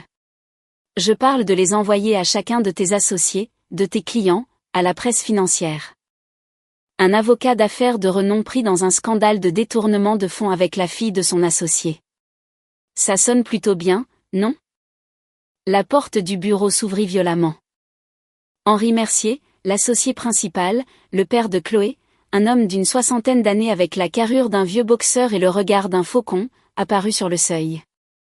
À ses côtés, pâle comme la mort, mais les yeux rougis par la rage, se tenait Chloé. Elle avait dû accourir. Qu'est-ce qui se passe ici, tonna Mercier. Ses yeux passèrent d'Alexandre, en sueur et se décomposant sur place, à moi, debout, froide devant le bureau, pour finir sur l'enveloppe posée entre nous comme une déclaration de guerre. Henri, ce n'est pas, commença Alexandre, mais Mercier l'interrompit d'un geste de la main. J'ai entendu des éclats de voix depuis mon bureau, et ma fille vient de me raconter des choses extrêmement préoccupantes. Son regard se fixa sur moi. C'était un regard qui devait faire trembler les juges et les avocats adverses. Éléonore, je suis profondément désolé que nous en arrivions là. Alexandre, si tu as fait quoi que ce soit pour compromettre ce cabinet. Je n'ai rien fait, hurla Alexandre, mais sa voix n'était plus qu'un couinement de panique. Il ment. La voix de Chloé, aiguë et pleine de larmes de rage, fendit l'air. Elle pointa un doigt tremblant vers Alexandre. Tu m'as utilisé. Tu m'as dit que ton mariage était une imposture, que tu n'attendais que le bon moment pour la quitter, que j'étais l'amour de ta vie. Tout cela n'était qu'un tissu de mensonges. Tu es un lâche et un menteur. Le spectacle était digne d'un mélodrame. Mais je n'étais pas là pour le spectacle. J'étais là pour les résultats.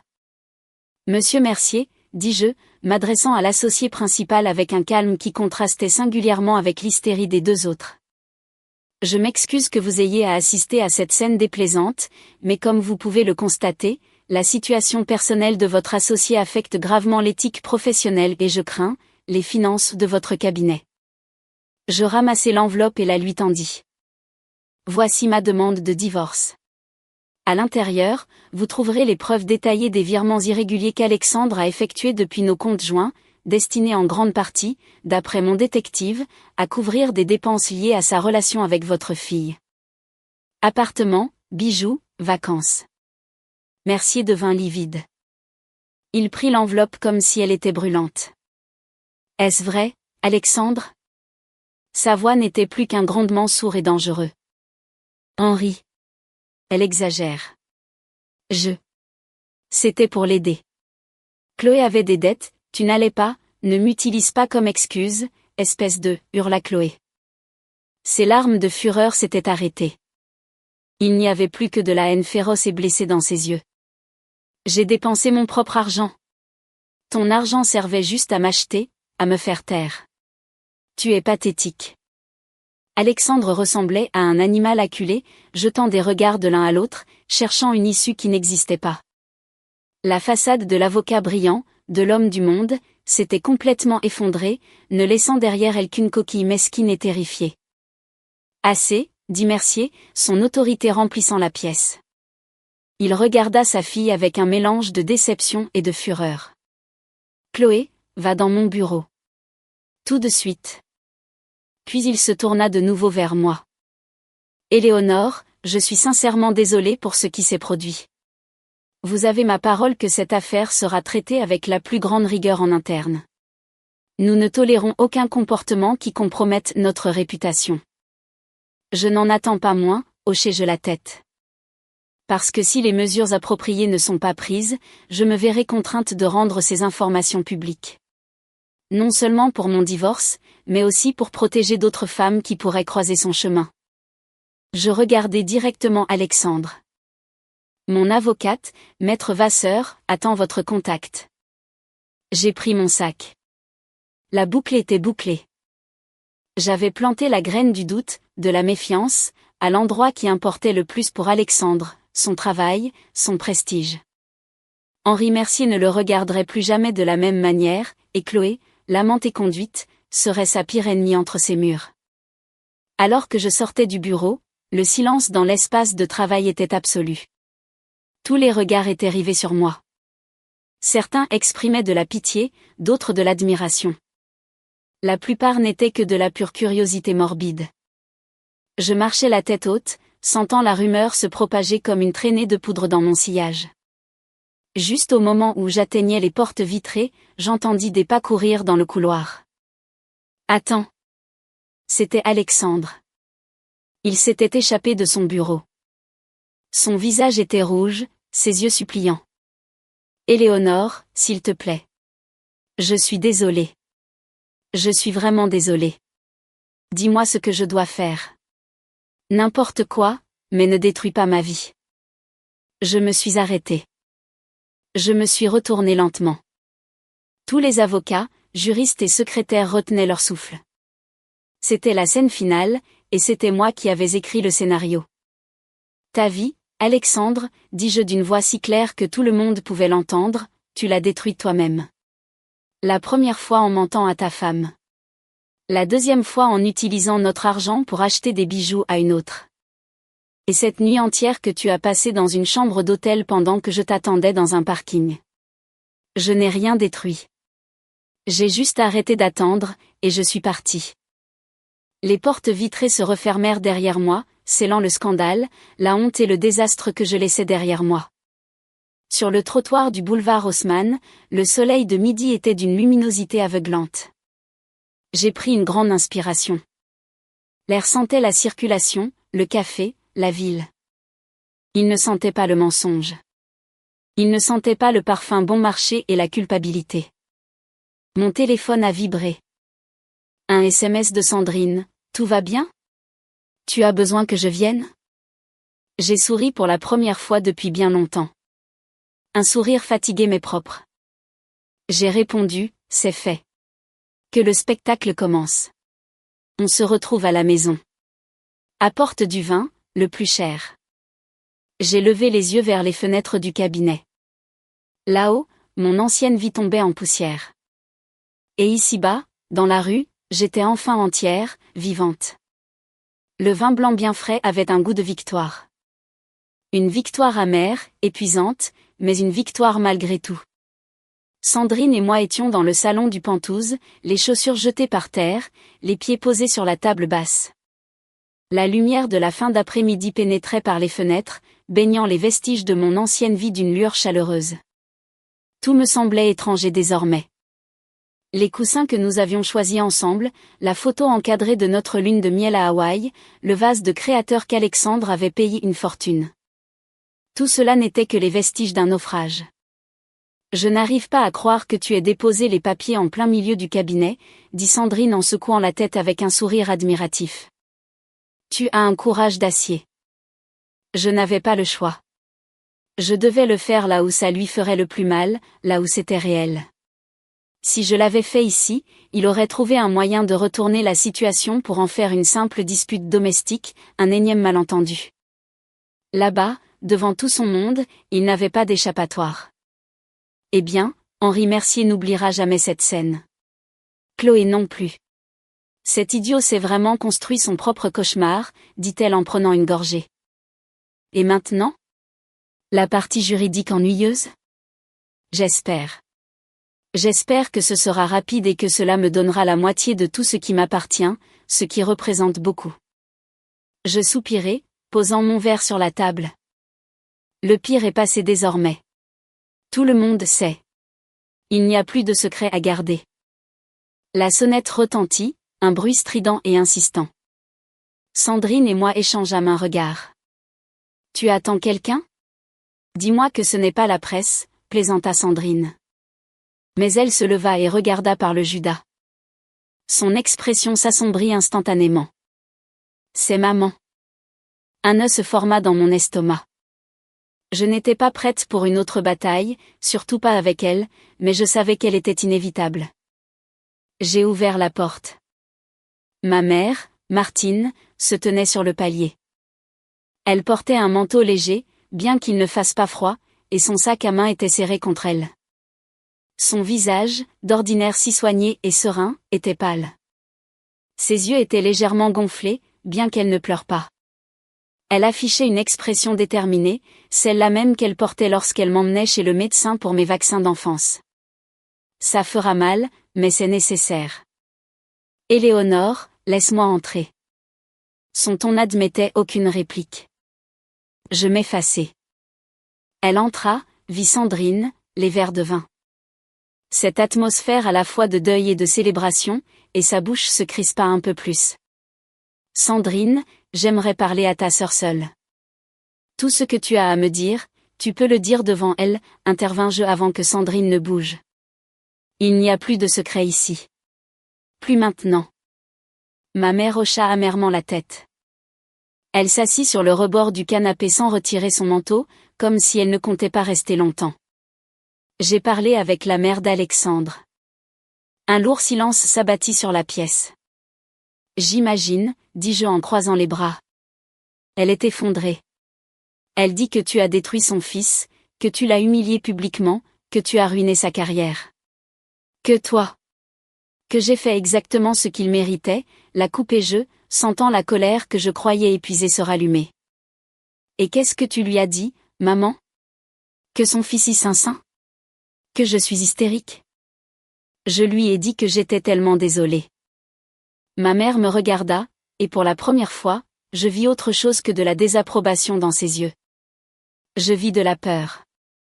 Mais je suis venue ici pour parler de nous, Éléonore, de cette famille. Ce que tu as fait aujourd'hui a traîné notre nom dans la boue. Tout Paris va en parler. Sandrine laissa échapper un rire sec. Pour l'amour de Dieu, maman, maintenant tu t'inquiètes de ce que les gens vont dire? Son mari couche avec la fille de son patron depuis près d'1 an. Ça ne traîne pas notre nom dans la boue? Ça ne donne pas aux gens de quoi parler? On règle ces choses-là à la maison, explosa ma mère, frappant du poing sur l'accoudoir du canapé. On ne lave pas son linge sale en public. Jamais. Toi, Éléonore, tu as enfreint la règle la plus importante. Tu as apporté ce scandale jusqu'à notre porte. Je fis un pas en avant. Je me plantai juste devant elle. Il n'y avait plus de distance, plus de différence, plus de patience. Juste deux femmes du même sang se faisant face au-dessus d'un abîme d'incompréhension. Alexandre a apporté la honte quand il a décidé de me tromper. Tu l'as apporté quand tu m'as dit de subir, de fermer les yeux comme tu l'as fait. Tout ce que j'ai fait, c'est les ouvrir. Et regarde, maman, regarde autour de toi. Est-ce que tu vois quelque chose ici qui vaille la peine d'être sauvé? Ce pantouse, ce canapé, cette vie de mensonge? La famille vaut la peine d'être sauvée, hurla-t-elle. Et soudain, des larmes jaillirent, furieuses et incontrôlées. Ne pas être seul en vaut la peine. Ne pas avoir à tout recommencer à 0 à 40 ans en vaut la peine. Tu ne sais pas ce qui t'attend, Éléonore. La solitude est un puits froid et sombre, et une fois qu'on y tombe, on n'en sort jamais. Son cri, chargé d'une angoisse si ancienne et profonde, nous figea, Sandrine et moi. Ce n'était pas seulement de mon présent que nous discutions. C'était de son passé, de sa vie entière. Pourquoi, maman, demandai-je, la voix brisée. Pourquoi as-tu accepté ça? Pour nous? À cause de ce que les gens diraient, ou parce que tu avais peur? Elle baissa la tête. Ses épaules tremblèrent. Quand elle parla de nouveau, sa voix n'était plus qu'un murmure brut et déchiré. Pour tout cela. Pour vous, les enfants. Pour la maison. Pour ne pas décevoir mes parents. Parce que c'est ce que faisaient les femmes de ma génération. Nous endurions. Ton père. C'était une fois, une seule fois, avec sa secrétaire.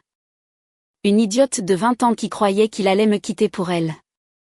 Elle leva les yeux, depuis de tristesse. Quand je l'ai appris, j'ai voulu le tuer. Et puis j'ai voulu mourir moi-même. Mais tu avais 10 ans. Sandrine en avait 12. Paul en avait 8. Qu'est-ce que j'allais faire? Briser la famille, vous condamner à grandir dans un foyer brisé, à être des enfants de divorcés? Non, je ne pouvais pas. Alors, j'ai avalé ma fierté. J'ai avalé ma rage. Et je lui ai pardonné. Elle s'essuya le visage d'un geste brusque. Mais le pardon, ma chérie. Le pardon, ce n'est pas l'oubli. C'est devoir regarder l'homme qui a brisé ta confiance dans les yeux chaque matin et lui préparer son petit déjeuner. C'est ravaler sa fierté jour après jour pour que tous les autres puissent avoir une vie normale. Et maintenant ton père me regarde et je vois toujours cet homme. Et il me regarde et voit la femme qui lui a pardonné mais ne l'a jamais absous. C'est cela notre vie, Éléonore. Est-ce que c'est cela que tu veux? Faire bonne figure jusqu'à en oublier qui tu es vraiment? Le poids de sa confession me frappa de plein fouet. Sandrine avait posé la main sur sa bouche, les yeux pleins de larmes. Je sentis le sol se dérober sous mes pieds. Toute mon enfance. Tous ces moments de tension silencieuse dans la maison, les absences de mon père, la tristesse chronique de ma mère. Tout cela prenait un sens terrible et déchirant. Non, maman, dis-je, et ma voix était douce désormais, empreinte d'une douleur partagée. Ce n'est pas ce que je veux. C'est exactement pour cela que je ne peux pas faire ce que tu as fait. Parce que je t'admire pour ta force, pour le sacrifice que tu as fait pour nous. Mais je ne veux pas de ta vie. Je ne veux pas de ton silence. Je ne veux pas mourir un peu plus chaque jour. Je préfère la solitude dont tu parles. Je préfère le puits de froid plutôt que de pourrir dans un mensonge confortable. Elle me fixa longuement, les larmes coulant sur ses joues ridées. Puis, de manière inattendue, ses lèvres dessinèrent un petit sourire triste. Tu es plus forte que moi, Éléonore. Tu l'as toujours été. Et plus courageuse. Elle soupira, un soupir qui semblait venir de la moelle de ses os. Je t'ai dit d'endurer parce que c'était la seule chose que je savais faire, parce que je pensais t'épargner de la d'une douleur. Mais je ne faisais que t'offrir un paiement à crédit pour ma propre souffrance, et je ne veux pas de cela pour toi. Elle se leva avec effort, retira lentement son manteau et le posa sur le dossier du canapé. Un geste domestique intime qui signifiait qu'elle restait, qu'elle déposait les armes. Tu as raison. C'est lui qui a apporté la honte. Tu n'as apporté que la vérité, et la vérité fait mal, mais au moins elle n'empoisonne pas. Elle s'approcha et posa ses mains sur mes épaules. Ses paumes, rugueuses et chaudes, me transmirent une force nouvelle, différente. Fais ce que tu as à faire, ma chérie, et compte sur moi. Non pas pour te dire quoi faire, mais pour te soutenir dans toutes tes décisions. Ce Pentouze. Ces choses ne sont pas ta vie. Ta vie, c'est toi, et elle est trop précieuse pour être gâchée avec quelqu'un qui ne sait pas ce qu'il a. Ce fut le plus grand acte d'amour que ma mère m'ait témoigné depuis des années. Sandrine s'approcha et nous prit toutes les deux dans ses bras, et nous pleurâmes toutes les trois au milieu du salon de mon mariage raté. Nous pleurâmes pour la douleur, pour le temps perdu, pour les batailles qui n'avaient jamais été menées et pour celles que j'étais enfin en train de livrer. La paix fut de courte durée.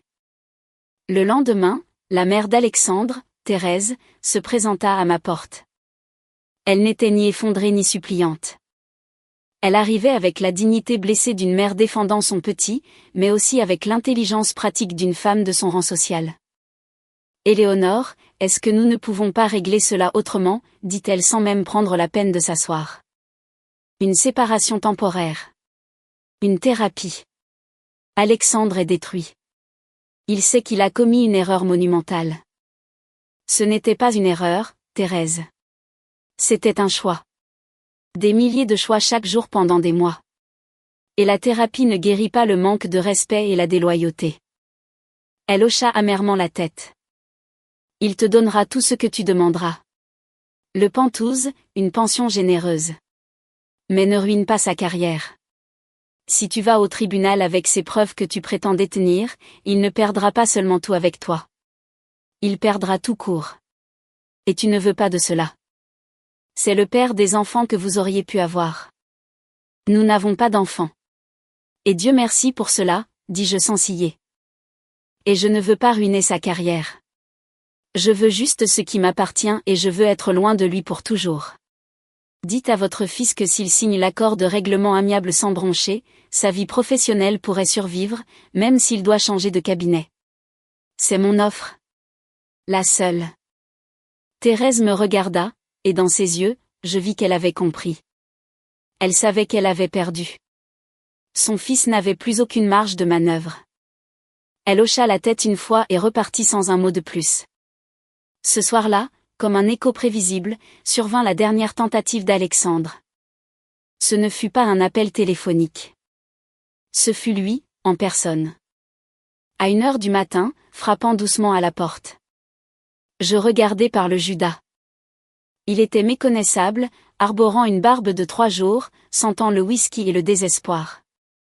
J'ouvris la porte, mais laissai la chaîne de sécurité en place. Éléonore, s'il te plaît, laisse-moi entrer. Laisse-moi t'expliquer.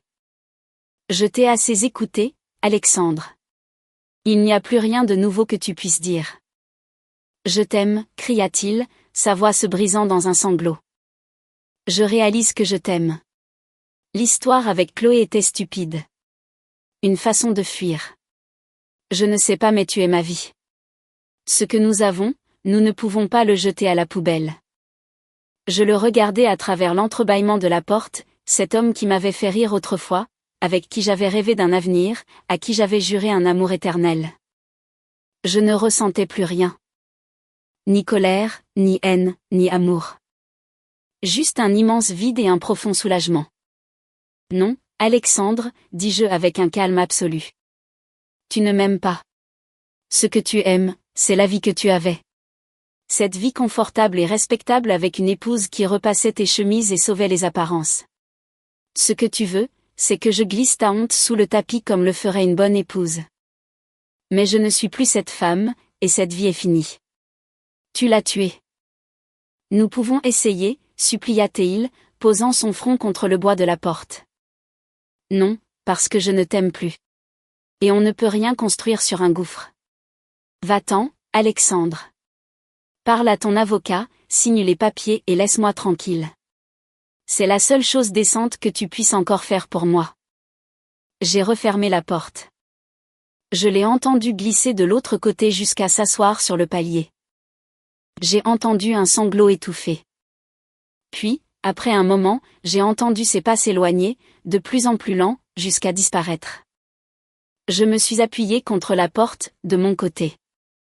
Du côté de ma nouvelle vie, vide, incertaine, mais propre.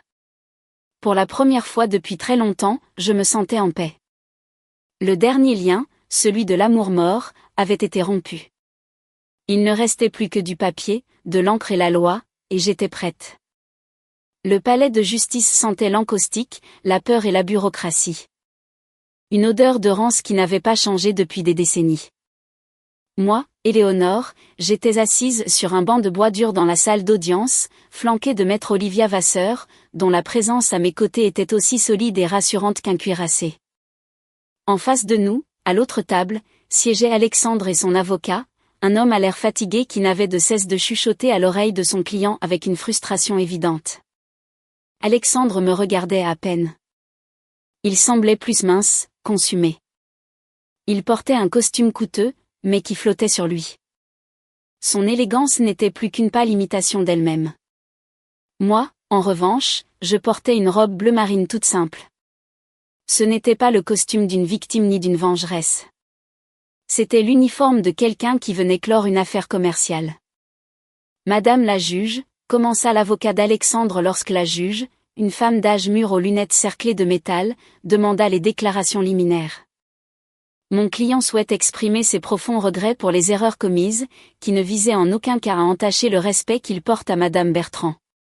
Cependant, nous considérons que la proposition de partage des biens présentée par la partie requérante est excessive. Elle ne reflète pas l'esprit de coopération dont mon client a fait preuve, ni ne prend en compte sa situation professionnelle actuelle, qui s'est considérablement détériorée à la suite de ces événements malheureux. Maître Vasseur se pencha légèrement vers le micro. Sa voix était claire, sereine, sans la moindre trace d'émotion. Madame la juge, ma cliente n'est pas ici pour évaluer des regrets, mais pour faire valoir ses droits. L'esprit de coopération du défendeur s'est limité à être pris la main dans le sac après des mois de tromperie et de détournement de fonds communs du mariage.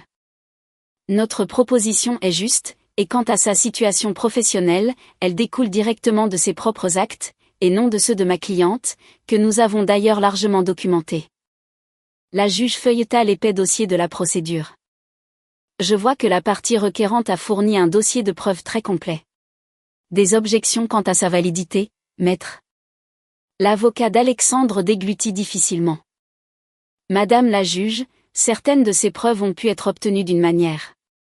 Tout obtenu légalement et dans le plein respect du droit à la vie privée, coupa Olivia, faisant glisser une copie des rapports du détective et des relevés bancaires certifiés vers la greffière. Des photographies, des rapports de surveillance professionnelle, des relevés de comptes joints montrant des virements récurrents vers des comptes tiers, et même un enregistrement audio d'une conversation dans laquelle la tierce partie, Chloé Mercier, admet la relation. Pas d'écoutes illégales, juste des faits. Alexandre devint encore plus pâle en entendant le nom de Chloé. Son avocat marmonna quelque chose, mais hocha la tête en signe de résignation. La juge examina les photos, l'une d'elles particulièrement nette, montrant Alexandre et Chloé entrant dans l'hôtel. Elle passa ensuite au relevé bancaire où les virements vers un compte au nom de Chloé Mercier se détachaient avec une régularité honteuse. Monsieur Bertrand, dit la juge en levant les yeux par-dessus ses lunettes. Reconnaissez-vous ces virements? Alexandre ouvrit la bouche, mais seul un croassement en sortit. Finalement, il hocha la tête. Oui, madame la juge, mais il s'agissait de prêts pour l'aider. Chloé avait des dettes. Des prêts sans contrat, sans intérêt et sans intention de remboursement, comme en témoignent les SMS également inclus dans le dossier, nota Olivia avec fluidité. Des fonds prélevés sur un compte alimenté par les économies de toute une vie commune du couple. La bataille juridique fut brève et brutale. Dans un ultime sursaut de désespoir, Alexandre tenta de faire valoir que le Pantous de Neuilly-sur-Seine était en grande partie le fruit de son travail et que je devais me contenter de moins. C'est alors qu'Olivia sortit ses derniers documents, les contrats de mon entreprise de décoration d'intérieur, mes fiches de paie, les relevés prouvant que j'avais contribué autant, voire plus, au remboursement de l'emprunt et aux dépenses quotidiennes pendant des années, en particulier au début. Lorsqu'il n'était qu'un jeune collaborateur noyé sous les dettes de ses études de droit. Ma cliente a sacrifié des opportunités professionnelles pour soutenir la carrière de son mari, madame la juge, dit Olivia. Et pour la première fois, son ton laissa percer une pointe d'émotion contenue. Elle a bâti un foyer, et ce foyer a été trahi. Tout ce qu'elle demande aujourd'hui, c'est sa juste part. Pas un centime de plus, pas un centime de moins. La juge délibéra brièvement, consultant ses notes. La salle d'audience était d'un silence oppressant. Je regardais mes mains jointes sur mes genoux. Je ne me sentais pas triomphante. Je ressentais juste une immense fatigue et un profond désir que tout cela se termine. Au vu de l'historique et des preuves fournies, déclara enfin la juge, et ne trouvant aucun motif justifiant un partage disproportionné, je déclare l'accord de règlement proposé par Éléonore Bertrand juste et conforme à la loi, et je l'approuve selon les termes demandés. Partage des biens à hauteur de 50%.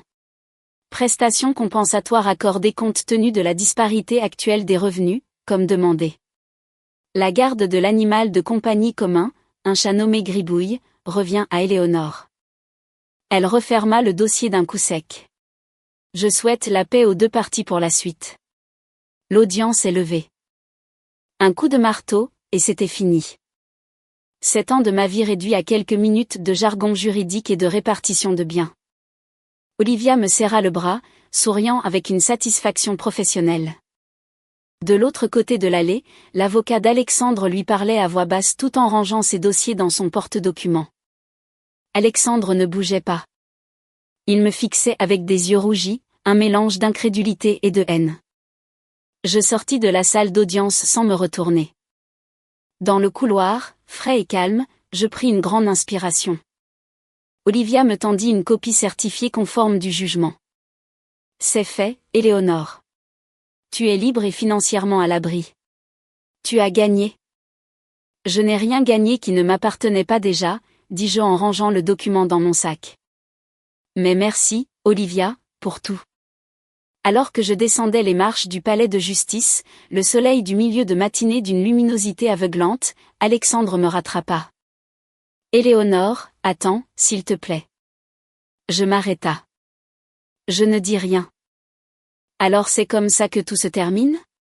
Avec un partage de compte bancaire et un chat? Sa voix était rauque, brisée. Ça s'est terminé il y a des mois, Alexandre, dans un parking. Aujourd'hui, ce n'était que de la paperasse. Il baissa la tête. Je ne te déteste pas, tu sais, même si toi tu me détestes. Non, dis-je, et la vérité de mes propres mots me surprit. Je ne te déteste pas. La haine demande de l'énergie, et j'ai dépensé tout ce qu'il me restait pour toi. Ce que je ressens, c'est du vide. Tu es un étranger, et je veux que tu le restes. Pour la première fois, je vis comment cette indifférence, plus dure que n'importe quelle insulte, le frappait plus fort encore que la décision de la juge. Il vacilla légèrement. Je t'aimais. Peut-être, mais ça n'a pas suffi. Et moi, je ne t'aime plus. C'est aussi simple et aussi triste que cela. Adieu, Alexandre. Je descendis le reste des marches sans me retourner. Je n'entendis pas ses pas. Je n'entendis rien d'autre que le bruit de la ville, vaste et indifférente, poursuivant sa course. Mon ancienne vie était restée derrière moi dans cette salle sombre, et je marchais pas à pas vers ce qui m'attendait. 1 an plus tard, la boutique sentait la peinture fraîche, les lys blancs et le champagne. Sœur, tel était le nom que l'élégant néon fixé sur le mur de briques apparentes affichait. En dessous, Sandrine et moi, dans nos plus belles robes, accueillons nos amis, notre famille et nos clients. C'était l'inauguration de notre studio de décoration d'intérieur. Une partie de mon règlement de divorce, complété par un petit prêt professionnel, avait permis de financer cela. Un espace modeste mais charmant dans le quartier de Belleville, des ordinateurs neufs, des échantillons de tissus et un immense canapé où les clients pouvaient s'asseoir et imaginer leur chez-soi. De vrais foyers, pas des salles d'exposition. La boutique était pleine à craquer. Mes parents étaient là. Ma mère, Martine, une flûte de champagne à la main, discutait joyeusement avec l'un de mes anciens clients. Elle croisa mon regard et me fit un clin d'œil. Il y avait quelque chose de nouveau en elle, une légèreté, comme si, en me soutenant inconditionnellement, elle avait enfin commencé à se pardonner à elle-même. Mon père, Édouard, se tenait à ses côtés, silencieux, mais sa main reposait sur le bas de son dos. Un petit geste timide qui était peut-être le début de quelque chose de différent, ou simplement la trêve de 2 vétérans de guerre. Mes amis de travail, mes anciennes camarades d'université, et même quelques clients qui m'avaient suivi. Ils étaient tous là. Il n'y avait aucune trace de pitié dans leurs yeux, seulement de la curiosité, de l'admiration et une joie sincère. « Tu es nerveuse ?» demanda Sandrine, s'approchant de moi avec une bouteille de champagne pour resservir mon verre. Un peu, mais c'est un bon stress. Le stress de quelqu'un qui commence quelque chose qui lui appartient, entièrement. Carrément, hocha-t-elle la tête, trinquant avec moi. Puis Sandrine tapota son verre avec une cuillère pour attirer l'attention de l'assemblée. Les conversations s'estompèrent. Très bien. Merci à tous d'être venus. Pour ceux qui ne le savent pas, c'est un rêve que ma petite sœur et moi partageons depuis des années. Et regardez. Parfois, les fins qui semblent catastrophiques ne sont que les débuts dont nous avions besoin depuis le départ. Elle me regarda, les yeux brillants. Éléonore n'est pas seulement la meilleure décoratrice que je connaisse, c'est aussi la personne la plus courageuse que je connaisse. Et ce soir, je trinque à elle, à nous et à tous les nouveaux départs. Santé.